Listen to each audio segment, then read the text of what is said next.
Strangest things about being human is that we go through life with the persistent sensation that we are somehow sealed off from everything else, as if you are a little stranger placed behind your eyes, peering nervously out at a world that is not you.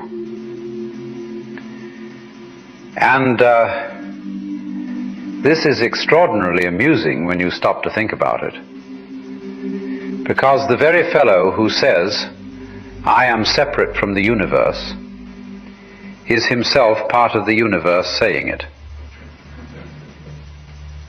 You see, we have been hypnotized, not by wicked magicians, nor by devils with pointed tails, but by language, by names, by social conventions. From the moment a child is born, everyone points and says, "That is you." And they point to the body, they point to the name, they point to the personality. But nobody ever points to the stars, or the mountains, or the trees swaying in the wind and says, "That is also you." And so the child grows up feeling curiously detached, a sort of skin-encapsulated ego, trapped inside a bag of bones, trying desperately to survive in a universe that appears alien. But in Zen, they would laugh at this predicament, because the Zen master knows that the sensation of separateness is a kind of dream. A very convincing dream, certainly, but a dream nonetheless. It is rather like a wave in the ocean, imagining itself to be independent of the sea. And imagine the anxiety of such a wave. It says, "Oh dear, I must protect myself. I must endure forever. I must become a successful wave. Perhaps if I curl attractively enough, everyone will admire me." But all the while, the wave forgets that its entire existence is the activity of the ocean. And this is precisely the predicament of man. We imagine that our thoughts belong exclusively to us. We say, "My thoughts, my mind, my feelings." But where did they come from? Did you create the shape of your own brain? Did you consciously beat your heart this morning? Did you arrange the galaxies into spirals before breakfast? You see, happening to you and happening by you are not as different as they appear. The ancient Taoists understood this perfectly. They spoke of the Tao, the mysterious process underlying all existence. And they knew that a human being is not separate from this process in the same way a leaf is not separate from the tree. Now, when people speak of God, they often imagine an elderly gentleman somewhere above the clouds keeping ledgers of human behavior, rather like a celestial bank clerk. But the mystical traditions, whether Christian, Buddhist, Hindu, or Taoist, have always hinted at something far stranger, that the divine is not merely out there. It is expressing itself as all this, as the wind blowing through the pines, as the bird calling at dawn, as the peculiar fellow scratching his head, wondering what on earth existence is all about. And perhaps even as the thoughts moving quietly through your own mind at this very moment. Now this is where things become extraordinarily interesting, because if the boundary between oneself and the universe is not quite as rigid as we imagined, then the voice we hear deep within may not be merely personal chatter. It may be life itself speaking. But the difficulty is that most people cannot hear it. Not because God refuses to speak, but because the mind is terribly noisy. Always chattering, always comparing, always rehearsing conversations that never happen. A man sits quietly for 5 minutes and immediately discovers he is apparently hosting a committee meeting inside his skull. And so in the next part of our discussion, we shall explore why silence frightens the human mind so profoundly, and why the voice of the divine is almost never heard above the noise of our own restless thinking.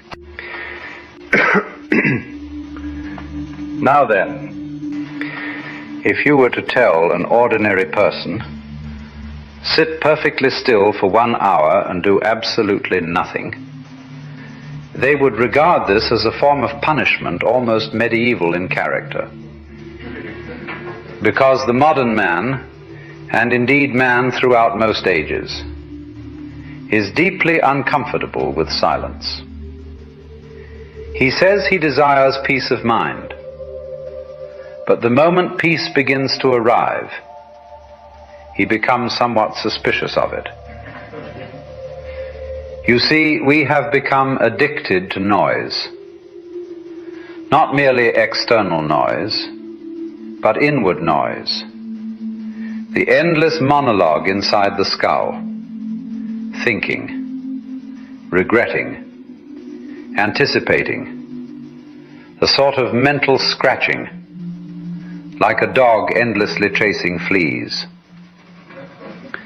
And the strange thing is that most people assume this constant chatter is themselves. But in Zen, one learns rather quickly that thoughts behave much like clouds drifting through the sky.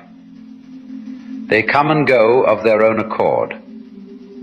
You do not command them any more than you command the rain. Try this sometime. Attempt to predict your very next thought.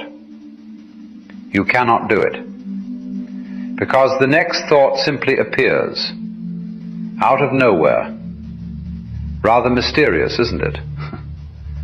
And yet we cling to these thoughts, as though each one were a sacred telegram from God Himself. Now, the reason silence frightens people is because when the chatter begins to fade, something very unsettling occurs. The ego, that little social mast we call me, starts losing its boundaries, and it panics. It says, "Quick, think of something.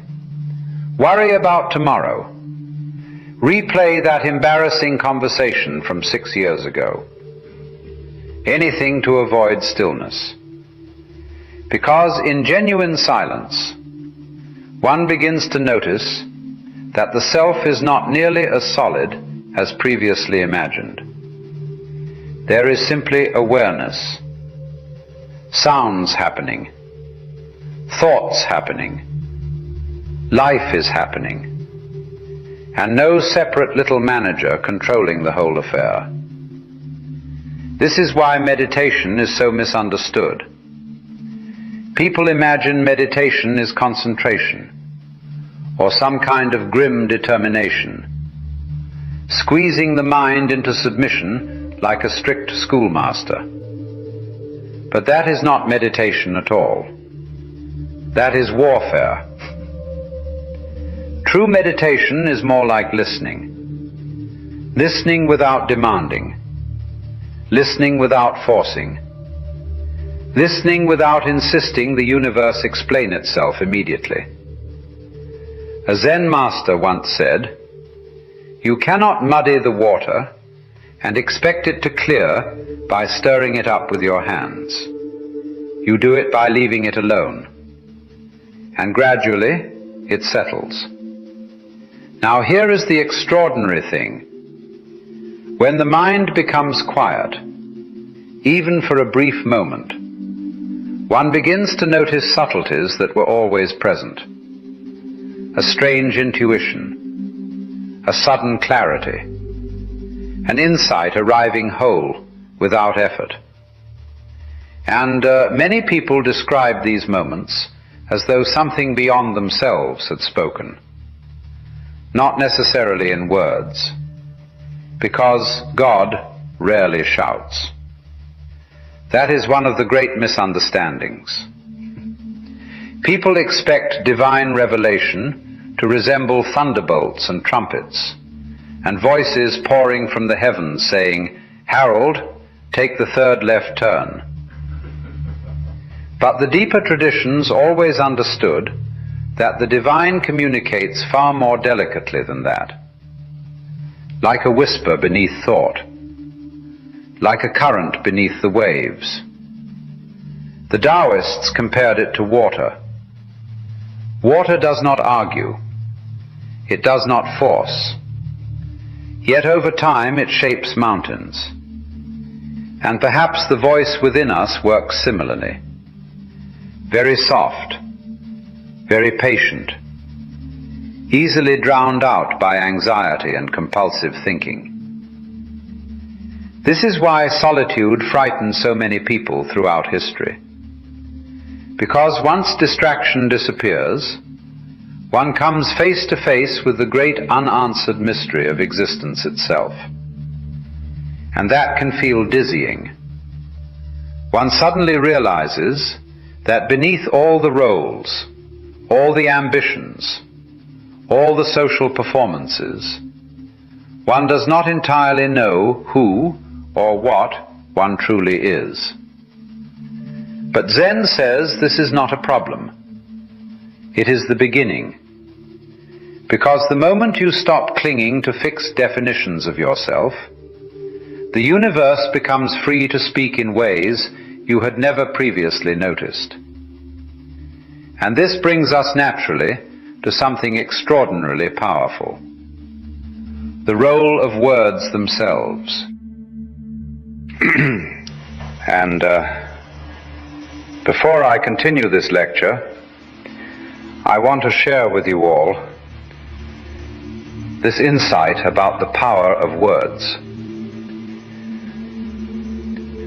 One of the most extraordinary and also one of the most dangerous abilities human beings possess is the ability to speak. A lion may roar, a bird may sing, but man casts spells. Now, I use the word spell quite deliberately, because the ancient world understood something modern society has largely forgotten. Words are not merely noises drifting through the air. Words shape reality. In fact, the old word spelling comes from precisely this same root idea. To spell was to arrange symbols in such a way that they carried power. And if you imagine this is merely primitive superstition, observe your own life carefully. Suppose someone says to you as a child, "You are worthless." Well, that sentence may remain alive in the nervous system for 30 years. A few tiny vibrations in the air, and suddenly an entire destiny bends itself around them. Or, alternatively, one sentence spoken with love at precisely the right moment can transform a human being forever. So then the question becomes, what exactly are words doing? You see, language is not neutral. Every word carries emotional coloration. Every word organizes perception. It tells you where one thing supposedly ends and another begins. This is a tree. That is a cloud. This is me, and that is the universe. And Zen Buddhism repeatedly warns us not to confuse the word with the reality itself. As the saying goes, the menu is not the meal. Yet most people spend their entire lives eating menus. They become trapped inside descriptions of life rather than life itself. And